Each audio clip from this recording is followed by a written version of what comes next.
Mga kapuso, dahil po sa inyong tulong, 17 na ang napaoperahan natin sa ating Operation Bukol Project. May 38 pang susunod, kaya sana po patuloy niyo silang matulungan.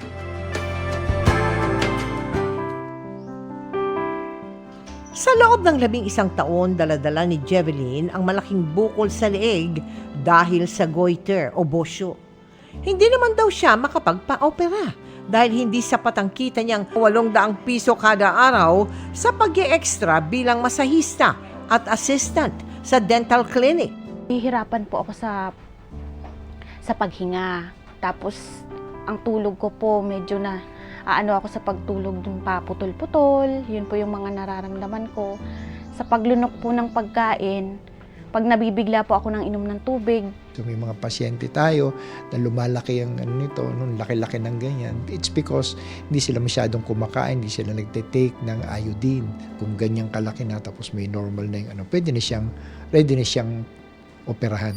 Kaya laking pasasalamat ni Jeveline nang dinggin ng GMA Kapuso Foundation ang matagal na niyang dasal.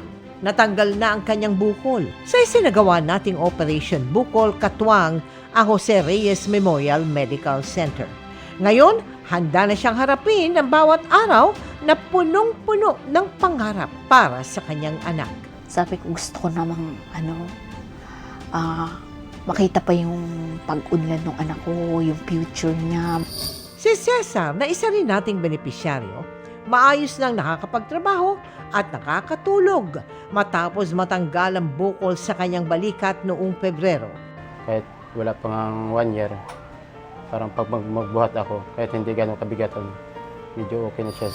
Mga kapuso, dahil po sa inyong tulong, nagkaroon ng bagong pag-asa sa buhay sina Jeveline at Cesar. Sa mga nais makiisa sa aming mga project, maaari po kayo magdeposito sa aming bank account o magpadala sa Cebuana Luwalier. Pwede ring online via GCash, Shopee, Lazada at Globe Rewards.